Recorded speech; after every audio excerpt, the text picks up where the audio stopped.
All right, welcome everyone. We're just waiting for everyone to finish joining from the waiting room.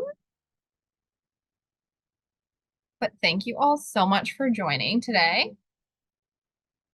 All right. So my name is Erin. I'm the Student Recruitment Officer for UBC Engineering. So thank you so much for joining us today for this event. Our session today is going to be all about first year registration, but also about what you can expect in that first year from the student experience as well.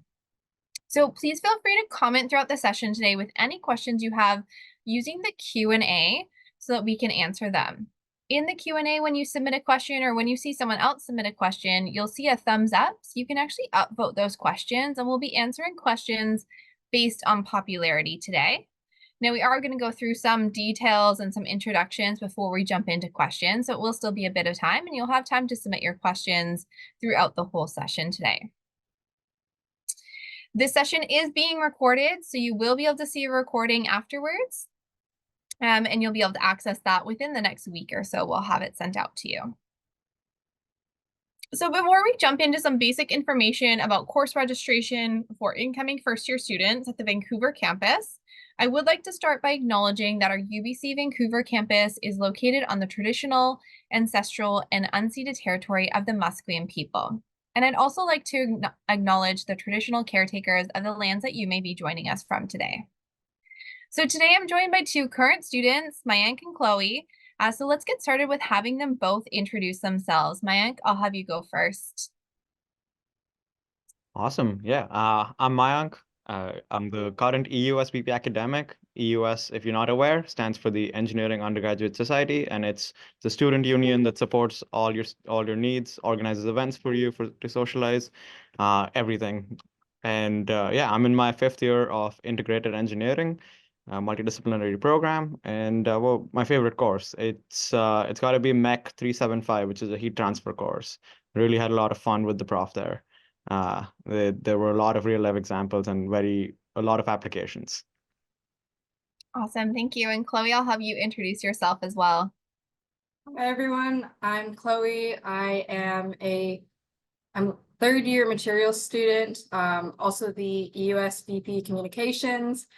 The favorite course I've taken so far probably has to be MEC 260, which is a continuation of Phys 170, which you will all take in first year. Awesome. So two non-MEC students, but favorite classes are MEC courses. Interesting. So Mayank, you are the new VP academic, as you mentioned, with the Engineering Undergraduate Society. Can you tell us a little bit more about your portfolio and how it supports first-year students? Absolutely. I work a lot with first years, and we throw a lot of events for first years. There's an entire council responsible for first years. So you can run in the elections that'll happen in September, and you can help organize events.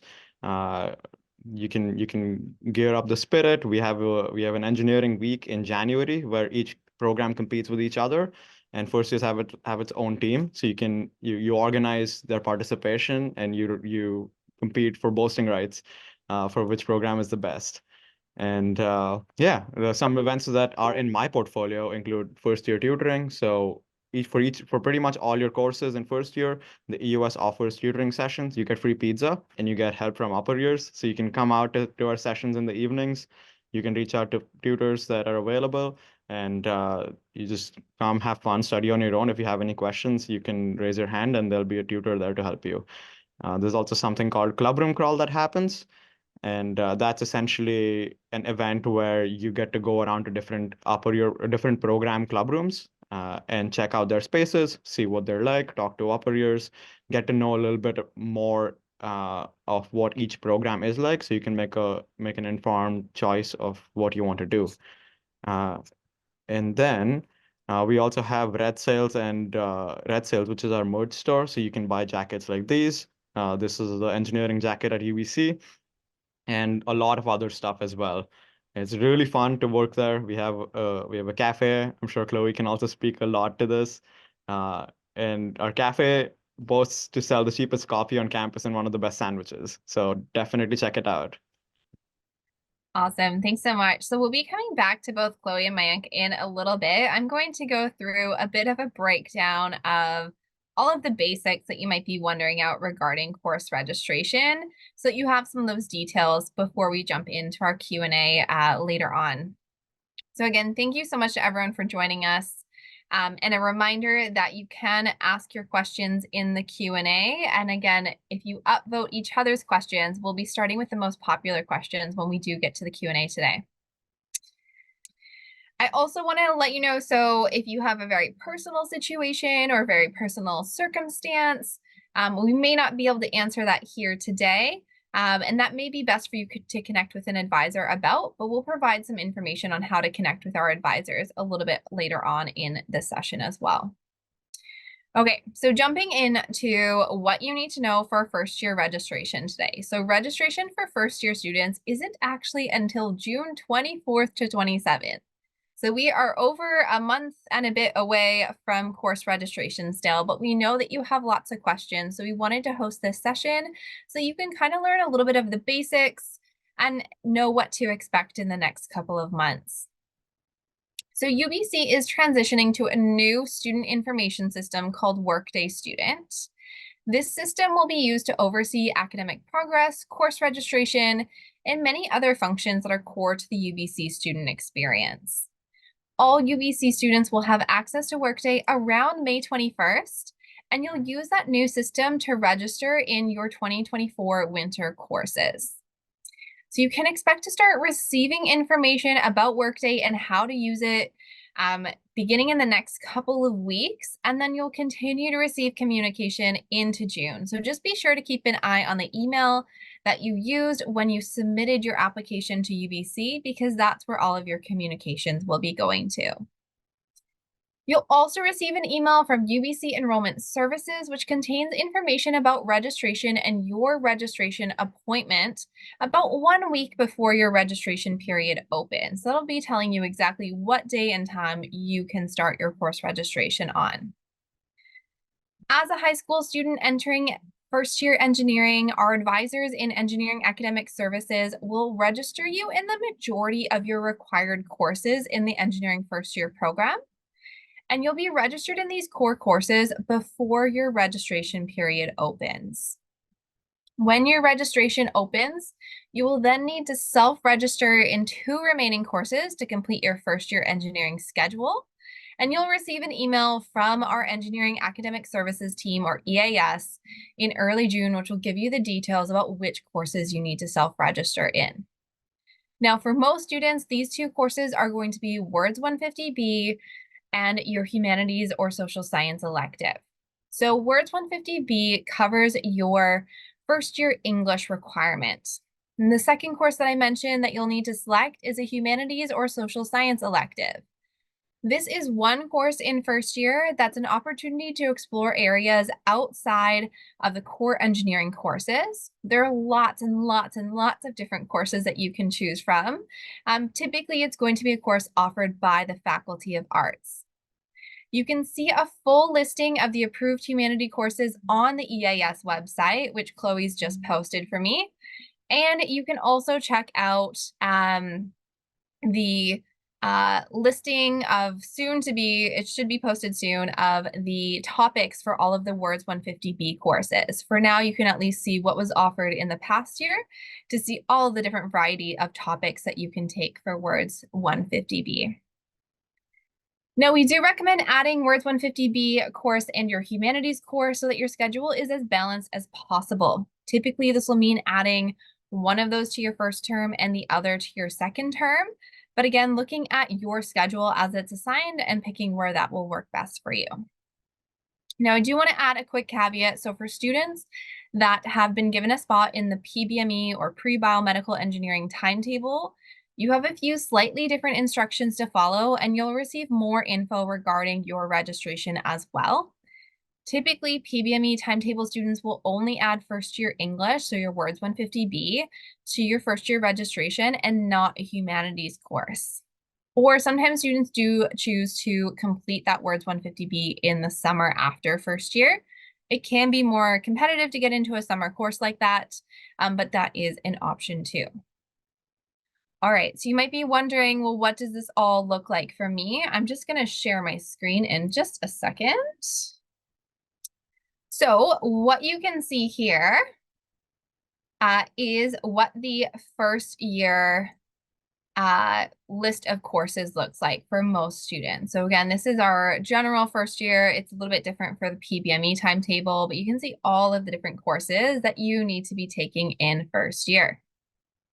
Now, many of you might be wondering, what does that actually look like in terms of a schedule? So here is an example or a sample schedule that you can see of what it might look like for you. So this is for one term. This is actually for second term, I believe. And it's just an example just to show you what your courses may look like, how much time you'll be in classes. But note that the timing of classes, the location of classes may be different for you this year. So this is just an example to show you. Your first year is going to include all of your intro to engineering courses, your coding courses, math, chemistry, physics, English, and humanities courses. So this is showing you, again, just one semester of what your first year might look like. In engineering, we also use a cohort system. So you'll be in the same set of courses as other engineering students and be going from class to class with the same or similar group of students. So it makes it for a really easy way to get connected with other students, to see the same faces all the time so that you can make friends very easily. Some of your courses as well will have things like tutorials or lab sections. In AppSci 100 and 101, you're actually in groups for the entire year or for the entire term. And so you'll be seeing that same group of 5 students with you throughout all of the classes that you're going to in AppSci 100 or AppSci 101. So it's a really easy way to kind of get connected. Now, some of your courses will be lectures with up to about 250 students per class. But like I said, others will be labs or tutorials, which are going to be smaller and more like 50 to 60 students in those sections. Now, in the schedule, it does look like all of these classes are back to back, and we don't expect you to be able to transport from class to class. So you do actually have 10 minutes to get between your classes.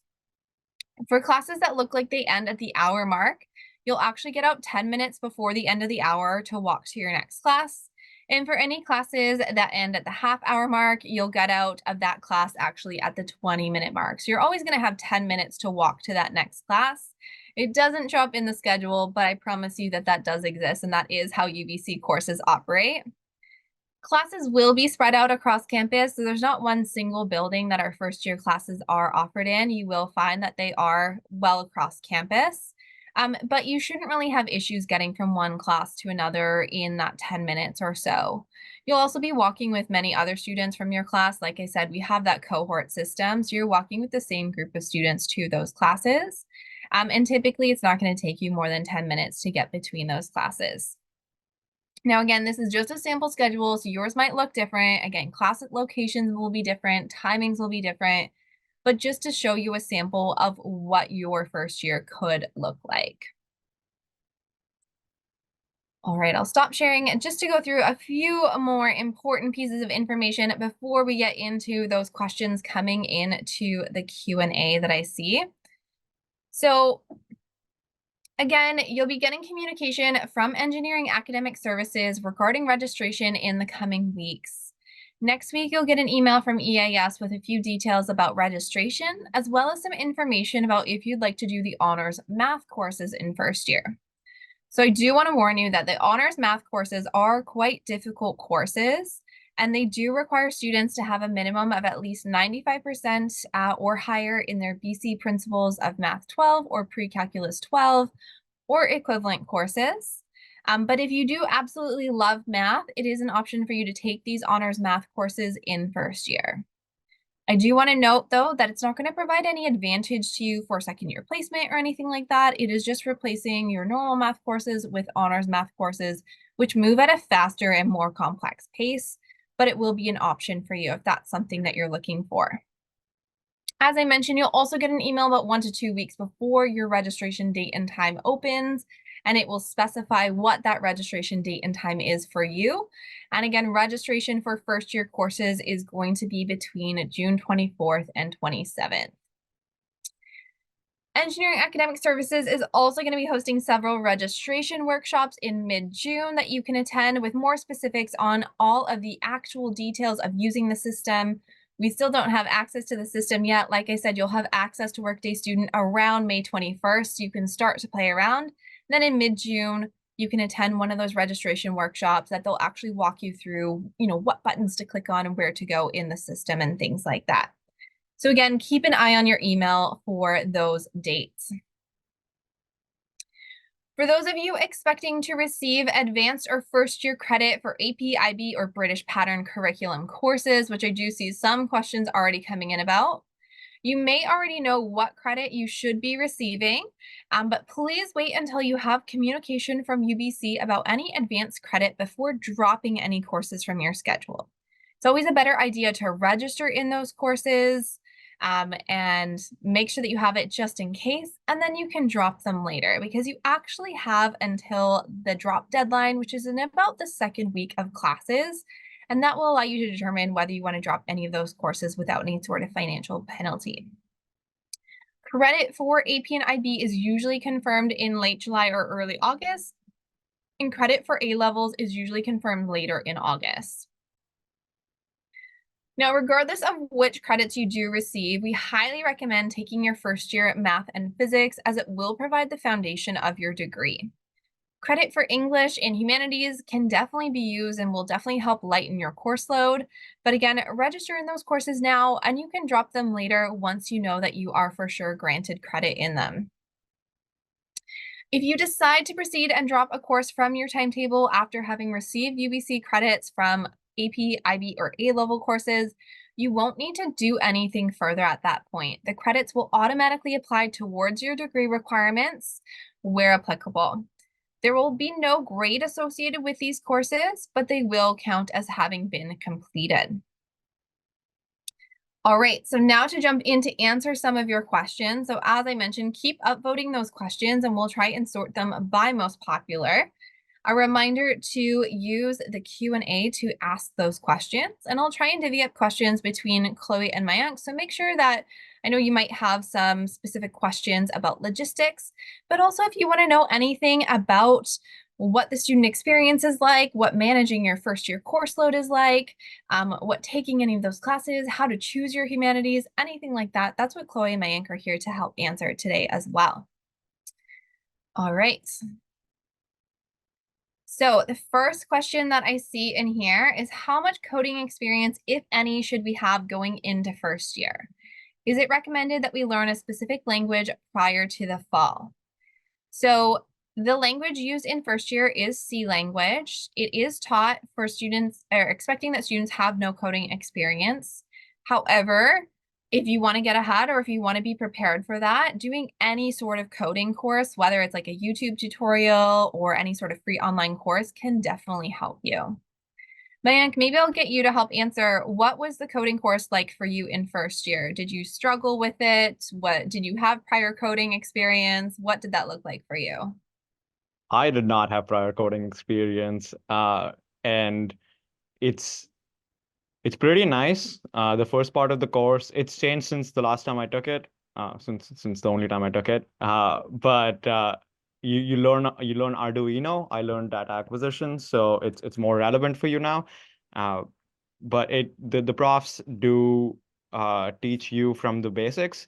It can get fast as the course progresses, but reach out to profs. It's very easy to get to them, and they often have something called office hours, which is an option for you to attend to ask questions to them personally, one-on-one in their office. They'll have like an hour or two reserved for students to drop in, and it's pretty nice. Make use of that resource.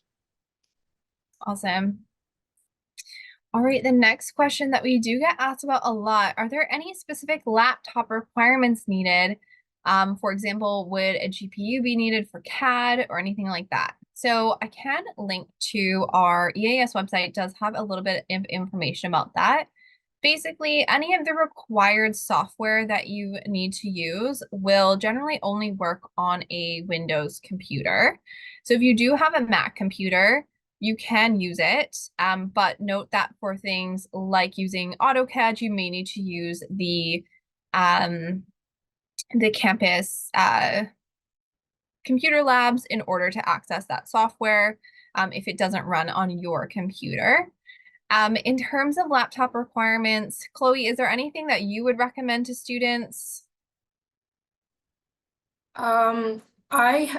Sorry, I currently have a Lenovo. I had a prior really old MacBook, so I did upgrade just to make sure that I had Windows. I just made sure it has like 8 gigabytes of RAM, and I thought I'd be taking notes, so I got a touch screen, but I also use my iPad, so that kind of helps. It just depends on what you want, really. But generally, just something that can like process your day-to-day activities and also some of the software. Awesome. And that's a great point too. A lot of students do have an iPad or a tablet of some sort that they use to take notes on. A lot of your classes will also upload the PowerPoint or kind of fill in the blank notes or things like that in advance. And so then you can kind of follow along with that in class. So yeah, it really depends on what you like. I'll post the link right now of the questions on the academic services site. And so you can look under the hardware and software requirements for anything specific. What they say is that your computer should have a processing power of at least 5 gigabytes of RAM, a moderate graphics card, and at least 125 gigs of internal memory, and that the recommended system is PC. So again, kind of everything that we've mentioned so far, but you do have access to the campus computer labs as well that you can utilize. So hopefully that helps. All right, next question I have, what are our next steps? Example, when do we need to get our UBC email address? When do we upload our final academic report? Things like that. So that's a great question. In the dates and deadlines online, you can see what your requirements are for submitting any of your final documents. UBC will typically reach out to students in advance of that deadline, but you should know what they are just in case. So let me pull up that link as well. And again, it will depend on if you are coming from another post-secondary institution, if you're coming directly from high school, if you're coming from high school in Canada or outside of Canada, but I will post a link with all of those dates and deadlines here. So you can see that if you've been admitted to UBC, final transcripts for US applicants should be submitting their final transcripts by June 30th. Out of province and out of country high school students should be submitting by July 25th. A-level results should be submitted by August 20th, I can see on here. Yeah,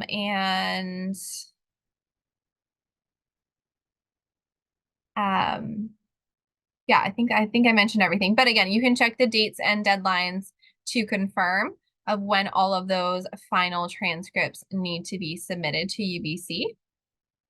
Regarding your UBC email address, I can also find the link on that. So you will need to register in courses before you can apply for your UBC email address. So I'll link to that here. But regarding the student email address that you can apply for, you would need to be registered in courses first, and then you can ask for your UBC student email address, and that UBC student email address will also give you access to things like Office 365 and a few other kind of tools and things that you can access at UBC, like Microsoft Teams, things like that. Again, more emails are going to be going to you throughout the summer, so keep an eye on your emails. We'll be letting you know of what your kind of next steps are when they become available. So just keep an eye on your emails, really, and you'll have all of that information.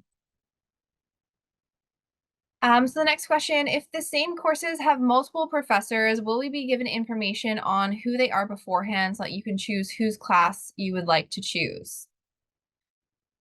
So some courses will have multiple professors in a few different ways. So courses like AppSci 100 and AppSci 101 will be taught by the same professors, but it's a teaching team. So you will have different modules taught by different professors, all in the same class. You will have some other classes where there are different teachers for those. However, like we mentioned, for first year students, you're going to be registered in those first year core courses automatically by Engineering Academic Services. That's typically not something that you're able to choose anyways. Typically, the assignment of professors doesn't happen until much later in the summer.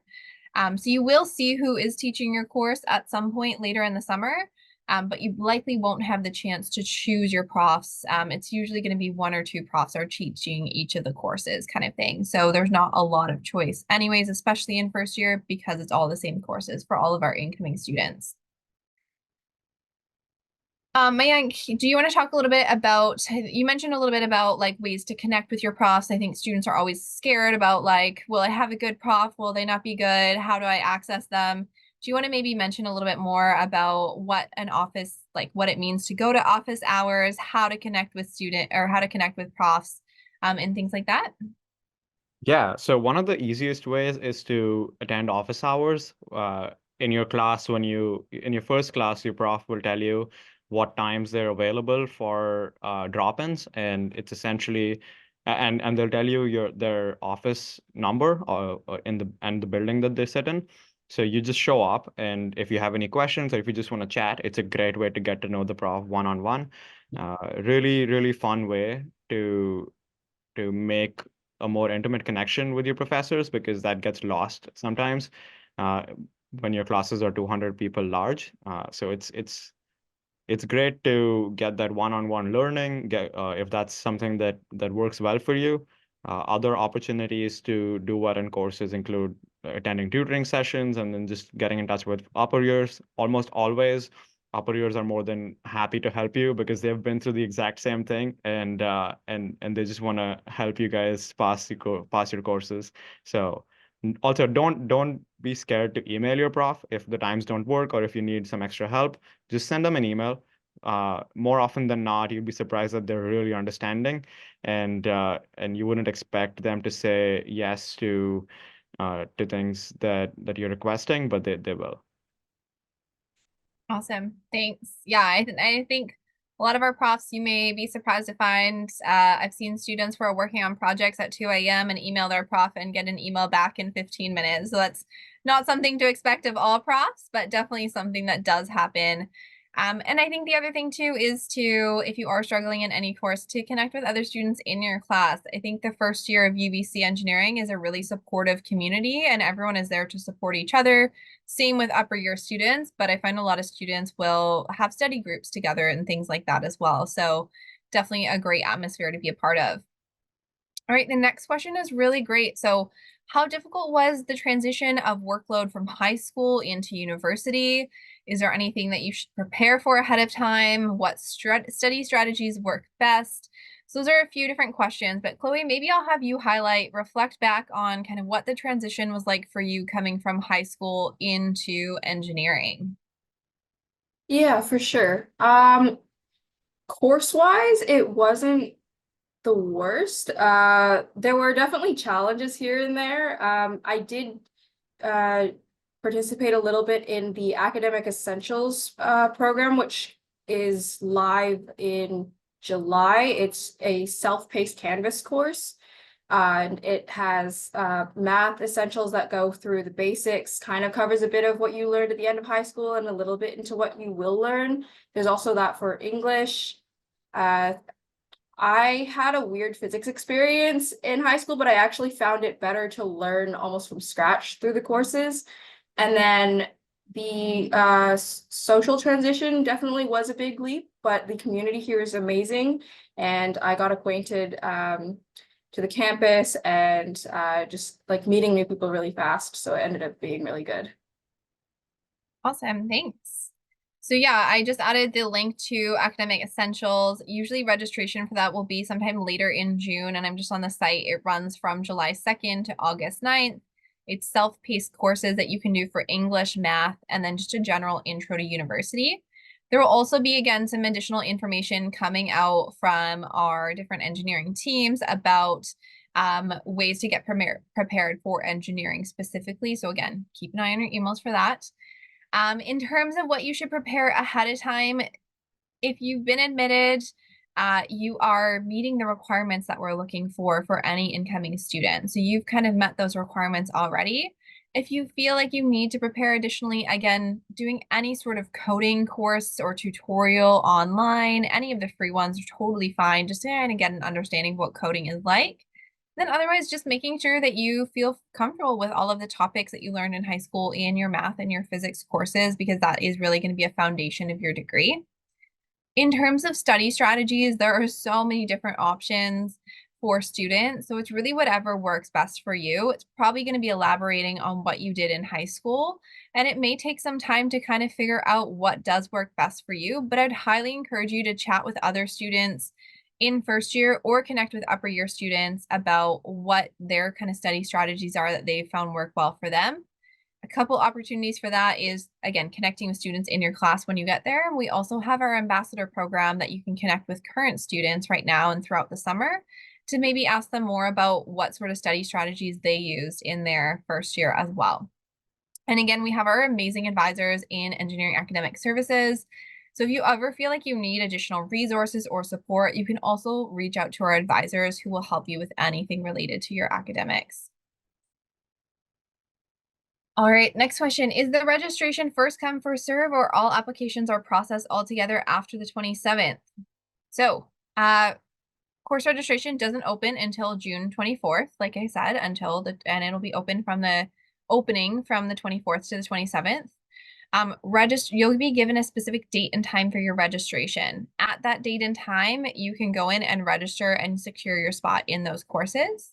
Registration is typically based off of a few different things. So we're looking at students in programs, what program you're in, as well as your year level, as well as your average. So your admission average is used in determining the date and time of your opening for registration. As an upcoming first year engineering student, is there a chance for me to join design teams, or is that something that requires more experience? So definitely, you may not be able to join in the summer. Most of the recruitment happens in kind of late summer, early fall. But definitely a lot of our design teams are recruiting first year students. Mayank, do you want to talk a little bit about anything to do with design teams, or anything you know about kind of recruitment of design teams, or anything along those lines? Yeah, so something that you all will get to experience is Imagine Day, which is the first day of classes. All classes are canceled, except for a few. So don't come fighting with me when you miss a class if that's the case. But most classes are canceled, and main mall, which is the main road on UBC, it's like a kilometer, 2 kilometer long stretch. It's all filled with booths, and design teams take up a lot of that space. So you can go to different booths and check out what they do. We have teams that build rockets. We have teams that build formula cars. We have teams that make underwater submarines. We have teams that make soccer playing robots, drones, a lot of stuff. Uh, and then concrete canoes. There's so much. So check them out and then see what you like. Applications usually close around a week from then. So it'll still be open in your first week of classes for most teams. And talking to people will definitely help. See what you really like and spend time on your application. That would help a lot. Because if you're committing to something, you want to make sure you have fun out of it, not just another to-do list, to-do item on the list. Awesome. Thanks so much. So yeah, definitely lots coming to you. If there are any design teams that you are interested in, I would recommend following them on social media. That's where they typically post most of the things first. But then, yeah, Imagine Day, spend some time, connect with the different design teams that are all along Main Mall. They'll have like sign up sheets so you get more information. A lot of them will have info sessions. So lots of ways to get connected. All right, there are a couple of questions. Sorry, I have hiccups. There are a couple of questions about choosing your discipline in second year. So we'll kind of lump them together. So one question is, going into second year, what helped you decide on your discipline?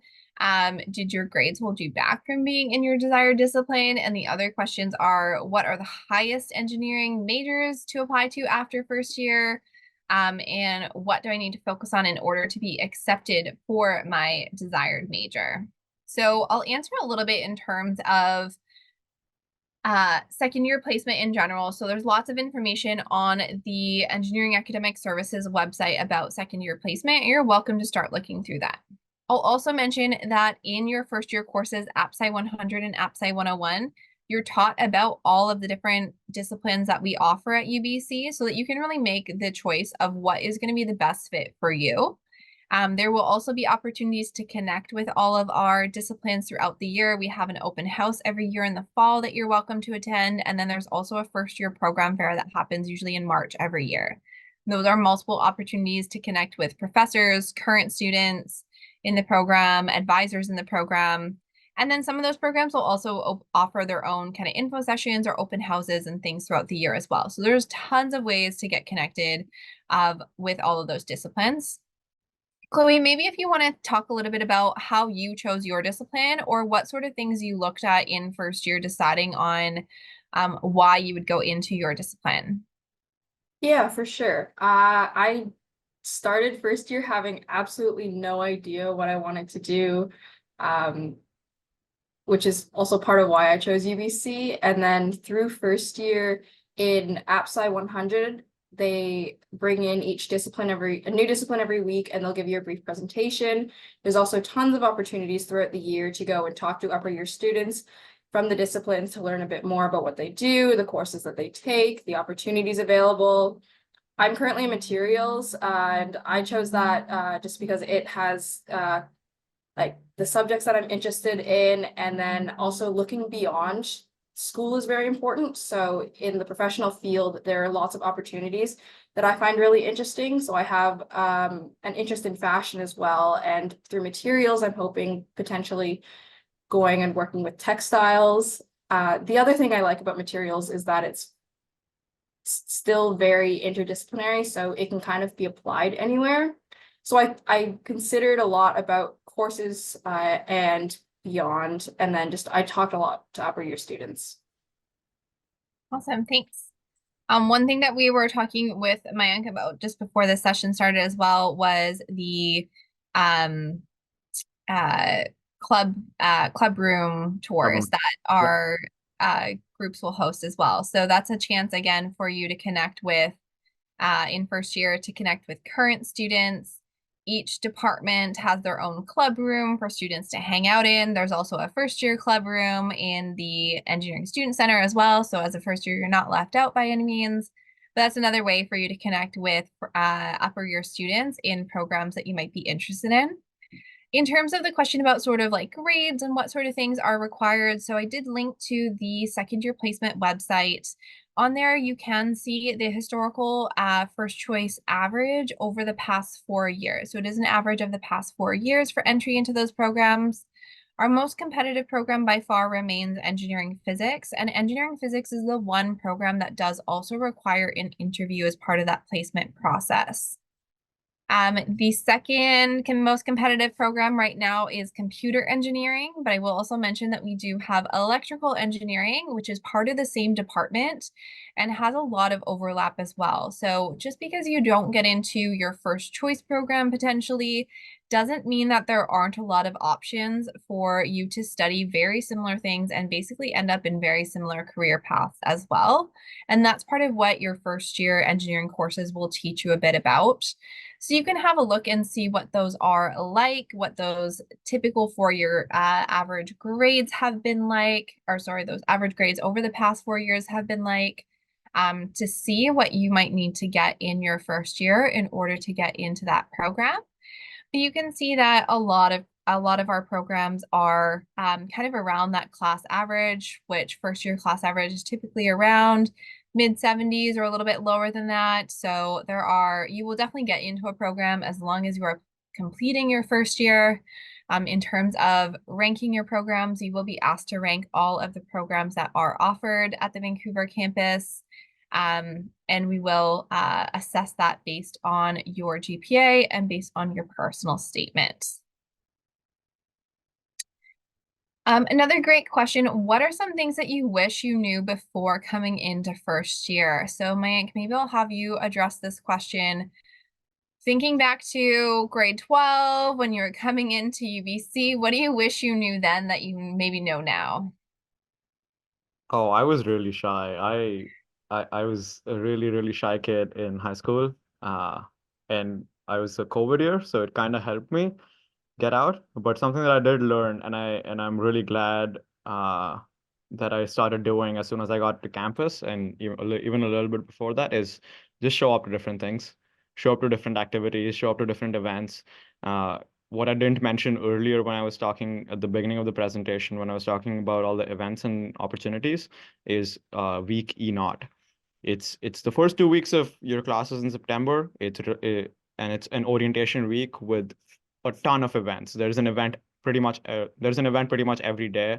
Sometimes you get to eat ice cream made from liquid nitrogen. Sometimes you get to race chariots on Main Mall. You get to paint the cairn. You get free food.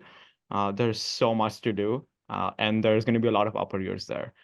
Go out to those events and meet not just first years, make some friends, but also talk to upper years, and then you'll get so many connections out of those. And the best part about those 2 weeks is we host a camping trip for first year. So we take 90 first years to Gambier Island, which is just like a 2-3 hour ride away. And we go there for a weekend, and we have a lot of fun with archery and then water sports and all of that stuff. So make sure to keep an eye out for that. You can follow us on Instagram, and then you'll be able to see all of those posts. Yeah, that's pretty much it. Awesome, thank you. I do see a few questions popping up into the chat, so I do want to remind everyone that we are going to focus on the Q&A, and again, to upvote those Q&A questions, because we are going with the ones with the most upvotes through answering them. So if you have asked a question in the chat, maybe look to see if a similar question has been asked in the Q&A and upvote that one, or to move your question to the Q&A, just so that we can manage all of the questions in one spot. The next question I see is about residence. So when will I hear back about more residence information, your room assignments, and things like that? So on that dates and deadlines link that I had posted, you'll see that you can hear back about housing offers starting in early June. So early to mid-June is when most of those housing offers will go back or will go out. You'll typically have about a week to get back to them and confirm and accept your housing offer. So that will be starting in June. Next question, I don't know if we can answer it. Maybe one of you can. What calculators are required to complete the engineering degree? Do either of you want to mention about what calculators have been required in any of your courses that you've had to use? Sure. I use a TI-84.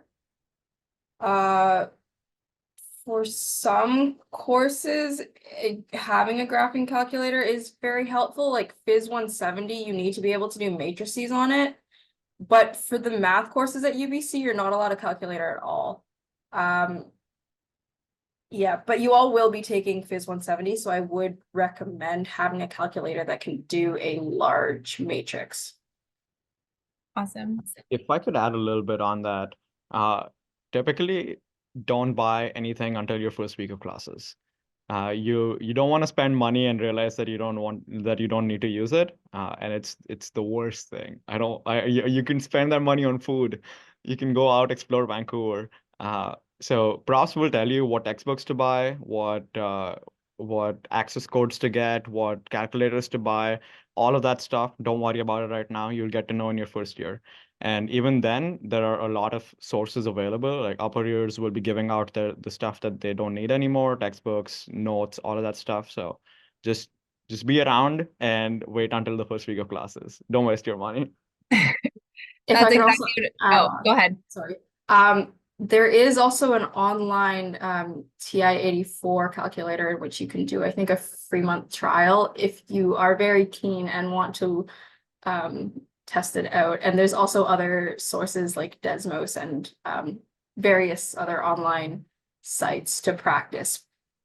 And then, yeah, once your prof tells you what you need, then you can get that for the exams. Awesome. And yeah, I was definitely going to second what Mayank said of don't try and buy everything in advance. I know that you want to be prepared, you want to show up all ready to go, but definitely wait until those first couple weeks of classes. You'll get your syllabus, your prof will tell you what is required for that course. They'll let you know, if you do have a textbook, is there an older version of the textbook that you can get for cheaper that you can use? A lot of first-year engineering courses don't require textbooks, which is really great. But any of those kind of things that are required, you'll definitely be told about in the first couple of weeks. And you definitely can get by no problem in those first couple of weeks, usually as well, if you're ordering things online or going to the bookstore to buy them. There's also a lot of like online things. You can use things like Craigslist or Facebook Marketplace to find used either calculators or textbooks and things as well. So there's lots of options to kind of get those at a cheaper rate as well. All right, so the next question is about how do the meal plans work? So meal plans in residence. So if you are living in one of our winter session residences, the meal plans are a kind of like you mentioned, a breakfast, lunch, and dinner. You can go in at one point in the day and you can eat as much food as you want while you're in there. You'll swipe your card and then you can go to the next meal.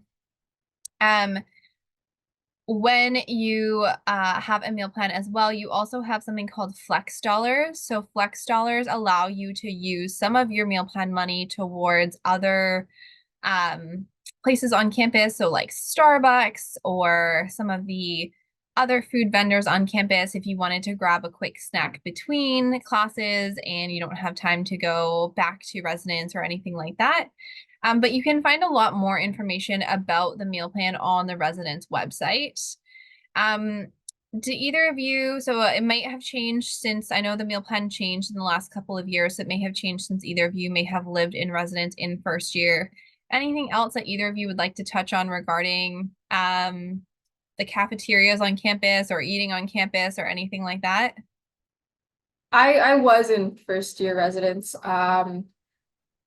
And I had the meal plan where it was basically like the all you could eat setup. Okay.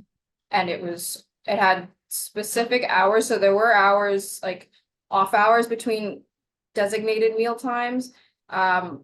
In air quotes, because there weren't really designated meal times, but like between like 2 p.m. and 5 p.m. there wasn't really stuff there. The great thing about the dining hall is that it's a really, really good place to meet people. So you can just go sit down. And then the food was fairly good. You can get sick of it, which is why the flex dollars are great. And also I learned to cook a few things in my room. Awesome. And there are multiple cafeterias. So there's 3 main different cafeterias that students can go to. So you don't always need to be going to the one that is in your residence hall either. So you can kind of switch things up a bit by going to one of the other 2. And I did add a link about the all access dining plan so you can kind of find a little bit more about what those look like. All right. The next question I see is what's the process with applying to getting into clubs? We sort of answered this question in regards to applying to design teams. It's going to be very similar. Chloe, I know that you've been involved in several different clubs on campus. Do you want to talk about, again, how you found the clubs, how you joined them? Sure. So each club generally runs differently. Design teams typically have a more, I guess, rigorous application process. And then various clubs, it's more just like sign up, pay a membership fee. I am part of the Varsity Outdoor Club, which I just joined, which has tons and tons of great opportunities and trips. But that one was just a membership fee. And then my design team, which is Waste Knots, I went through the application process and an interview. So I would just say go on Imagine Day, look at the different booths. There's also club fair, which is within the first few weeks, I believe, and then just talk to the people there and learn a bit more. Awesome. The next two questions I see are both related to AP credit. So again, this would apply for AP, IB, or A levels. So the first question is, do you need to register for the course which can be completed with transferable AP, IB, or A level credits? Yes, so we still do recommend registering for those courses unless you already have that credit assigned in the ASC. But if you don't have that credit yet, then register for that course now, and you can drop that up until the second week of classes. For Words 150, can my AP language credit be used? So if you have credit for first year English, then yes, that would cover your Words 150 class. But if it is a language other than English, that would not meet the requirement. So just double check. And again, this is why we do encourage you to make sure that you are getting that credit in the system before you are dropping any courses. We did add a link earlier on about the advanced credit information from the Academic Services website. So I will add that again into the chat so that you can see that in case you missed out on that.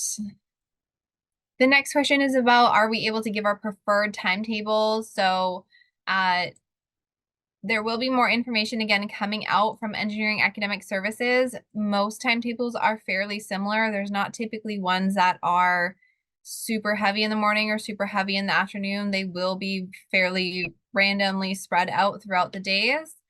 So we will be automatically registering them. If you have a special circumstance that doesn't allow you to attend class at a certain time, maybe you're a varsity athlete or something else that's a kind of special circumstance, you can definitely reach out to our advisors and they can help with any sort of section switches on a case-by-case basis. So you can definitely reach out to them for that, but typically you'll be assigned your class schedule. Another question about AP. So again, AP, IB, A level, what is the process for using your credits? So again, I did mention this earlier, but for any of the AP, IB, or A level credits, it will automatically be assigned to you. If you decide to drop a course from your timetable after having received those credits, you don't need to do anything further. If you decide that you want to take that course at UBC and you've been assigned credits, that's great. You just register in that course. So really all that you're doing is either dropping your UBC course or register or staying registered in that course. That lets us know whether you're planning to take that course at UBC or not. But your credits will be automatically assigned to you. So there's really not much that you have to do for that. The next question is definitely a question that comes up all the time. So how much free time do students have in first year? How is the work school life balance? What does that look like? So Mayank, maybe you want to talk about sort of what managing your course load and still being involved in other things has been like for you. First year was pretty heavy. I'm not gonna lie. You will have weekly assignments for pretty much all your courses, and that'll take up a big chunk of your time. But eventually you'll learn how to study better and you'll learn how to prioritize your time. If you get involved with something, talk to people, figure out how they work with their time, and you can adapt those strategies. What I really like doing is make a to-do list. So I have a notebook that I write down all my tasks along with dates, deadlines, and course, and then I cross it off. I really like the satisfaction of crossing it out after I've written it by hand, because that tells me that I've done it. So you can do that, or you can use a notes app. You can do whatever you want to keep track of things. The most important thing is to keep track of what you need to do, and make sure that you don't miss anything. Aside from that, it'll be a bit difficult in the first 2-3 months, but then you'll be fine. Chloe, anything to add in terms of kind of managing your schedule and being able to be involved in other activities at the same time? Yeah, for sure. the one tip that I have is to like learn a bit more about yourself and know your own limits. So I didn't get too involved in first year. I kind of put my foot in the door and I applied to design team. I didn't actually get it in my first year, and I decided to take on a rep role with the EUS, which wasn't too much of a commitment. And then most of my other time was taken up by the courses, but no, I wasn't just doing homework the entire time because I was on residence. I had a lot of social time with the people who were around me. And then because I knew I was able to take that on, I took on a lot more this year. Oh, Awesome. actually, Oh, yeah. I really like that you mentioned the social part, because studying with your friends helps so much.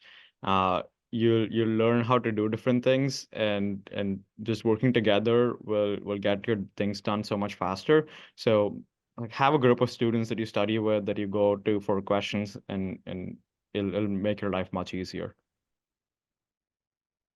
Yeah, that's a great point as well. From a sort of advising perspective, we definitely recommend not getting involved in more than kind of like 2 major activities in the year for your first year, just so you can make sure that you're managing the time that everything does take. You're probably living on your own for the first time as well, so you're kind of managing new situations on your own. And we also want to make sure that you're getting enough sleep too. You can't just do things for 20 hours a day and only get 4 hours of sleep every night. That doesn't work. So we do recommend kind of, sticking to 1 or 2 things that are sort of a regular commitment in your first year. So whether that is joining some sort of sports team, like an intramurals team, or whether that's volunteering, or whether that's joining a design team or a club.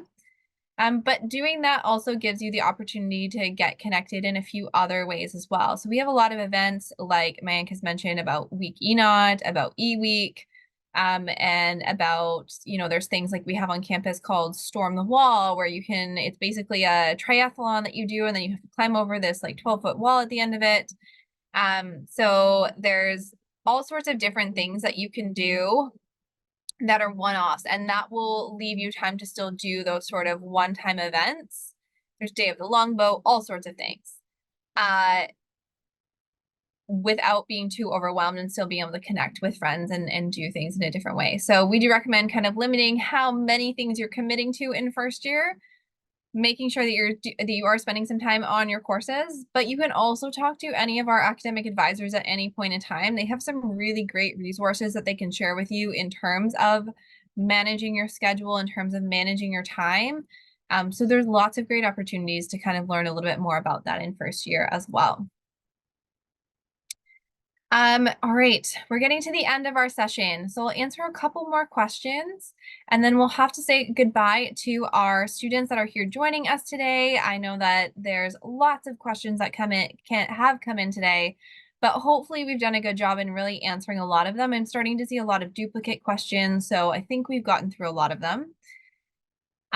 One question is there a general time all last classes are finished, or could I have a day where I start early and end all of my classes at like 7? So we typically try to schedule classes so that no student is in class for something like 12 hours in a day. If you started at 8 a.m. and went until 7 p.m., we try to make sure that that doesn't happen.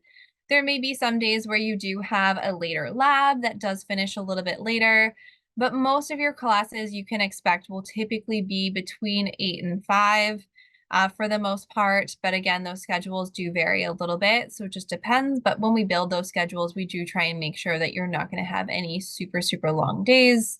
But again, it just depends on the schedule and what that looks like for you. So I can't say exactly what your schedule will look like, but we do take that into consideration. A question about taking classes in summer to lighten the course load during the school year. So it is possible to take some classes in summer. The difficulty is which classes are going to be offered. So I would not recommend trying to push off any of your courses from first year into the summer, unless it's like a humanities, which is not a prerequisite to any of your second year courses. That one's a possibility.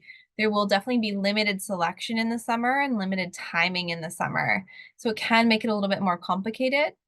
But if you are looking at doing that at all, I would recommend talking to one of our advisors because they'll be able to help you best decide which courses that may work with for you, how that may impact you depending on which programs you're planning to go into, because every program is a little bit different, and that sort of thing. There's a question about the exam pattern in UBC Engineering. So I think that just means of like, what do exams look like? I know that for some of our classes, like math, typically you'll have weekly quizzes. Pretty much all of our classes will have a final exam with them in first year. The final exam period runs in the last few weeks of December, as well as the last few weeks of April. So again, you can check online for the exact dates and what those will be. I don't have those off the top of my head. But Mayank, maybe you do want to talk about like what the quizzes are like in some of your courses versus like what a final exam is like to kind of help understand that? Yeah, so I'll talk in context for first years. The first year courses typically are broken down into chunks, into smaller digestible content, and you'll typically have quizzes or like small exams throughout the term. That way you are able to focus on the little bit of content, get a mastery of that through assignments, and then test yourself through those quizzes. And then you do the same thing again and again and again. And then you also have midterms and then a final exam. So courses will have anywhere from 1 to 3 midterms. And then there'll be a final exam once the classes are over in the 2 weeks of in the last 2 weeks of this in the first 2 weeks of December, I believe. Yeah. So it's kind of broken down so that it gives you time to prepare and also not just throws everything at you at once. Awesome. All right. There is a question about a little bit more clarification on how long our course is, what do they look like? Is it going to be classes 5 days a week? Will there be any other sorts of timetables? So your lectures are typically going to have 3 hours of classes a week. If that class falls on a Monday, Wednesday, or Friday, that means that that class will be 50 minutes on each day, because if you remember, you're going to start at the hour and finish 10 minutes before the top of that hour.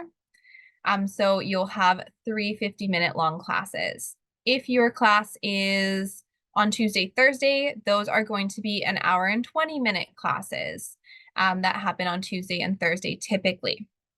Those are what the style is typically for lectures, although every class can be a little bit different. There's not an exact way that they all follow. If you have a tutorial or a lab or a studio, those are typically going to be once a week for about 2 hours a week, 1 to 2 hours a week, depending on what it is. Again, in the sample that I showed earlier, you can kind of see what that sort of looks like. But again, it's a little bit different for students depending on when your classes fall.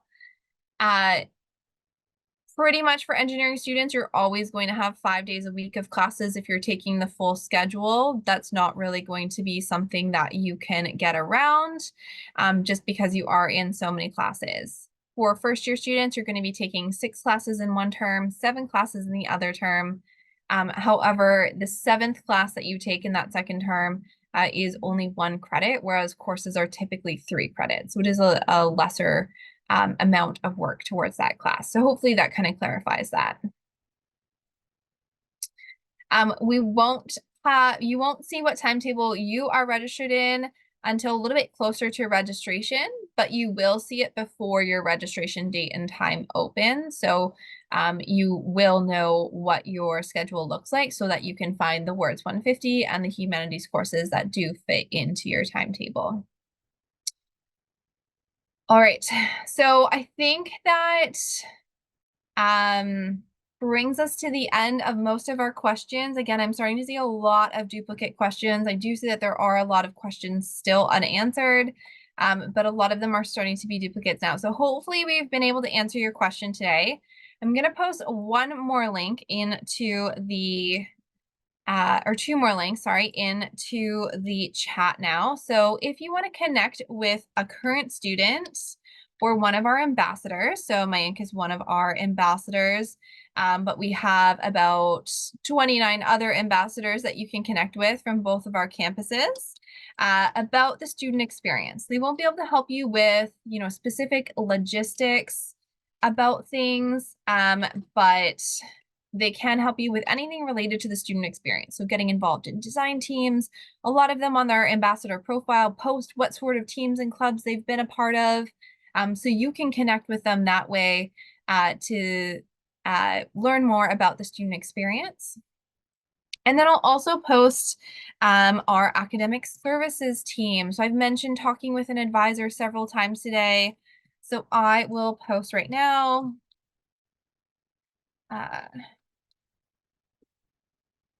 How to connect with our advisors. So there's several different ways that you can get in touch. We do have a contact form that you can use to get in touch with our advisors. They do have in-person hours if you happen to find yourself on campus. You can book an advising appointment with them, and there's also virtual drop-in advising throughout the week as well. So there's lots of different ways to connect with our advisors. And that's something that I definitely encourage you to do throughout the summer. If you have specific questions about course registration or about anything to do with becoming a student and your kind of personal situation or any sort of questions like that. I also encourage you to join the Discord channel. So if you are admitted to UBC and you're not yet on the Discord channel, that is a great way to connect with our current students as well as incoming students. Chloe's on there answering questions. Mayank's answered a lot of questions on there as well. The whole EUS is on there. So I will post that link as well. Like I said, you can also connect with other incoming students. We have a general chat that you can use. There's an off-topic one. You can start any of the sort of chats that you're interested in, but we also have a FAQ for first-year students where you can post a question and then we'll start a thread based on answering that question for you. So that's a really great resource as well. If you want like a quick answer to your question, we're usually pretty quick in answering any of those questions. Most weekdays, Chloe will be checking the Discord channel, and then we'll be, maybe not answering them on the weekends, but some of our current students may be answering them on the weekends. So it's pretty good feedback time in terms of asking questions and getting an answer. So hopefully that provides, again, a lot of information for you. I'm sorry if we weren't able to get to your question. Before we sign off today, Chloe and Mayank, I want to ask you both, what sort of, recommendation would you give for students? Mayank, you touched on this a little bit already of kind of thinking back to your grade 12 self, but thinking about, as a new incoming student to UBC, what sort of advice would you give our incoming students? Maybe in, like a sentence or two. So Mayank, do you want to go? Sure. I'd say talk to people. They want to help you. And if you reach out, they will more likely than not be like, okay, sure, I'll make some time and we'll figure it out together. Be it if you want a break from classes or if you just want to chat and have fun, whatever it is. Like, that goes for profs as well. Awesome. And Chloe? Yeah, I'd just say step out of your comfort zone a little bit. Push yourself. You're capable of more than you think. Awesome. So again, thank you everyone so much for joining. It's been a pleasure answering all of your questions. But again, connect with our advisors, connect with us on Discord to continue to get all of your questions answered throughout the year. So thank you so much. I hope you have a great evening or morning or afternoon, depending on where you're joining us from. But I hope you have a great rest of your day, and we look forward to seeing you all on campus in September. Thanks, everyone.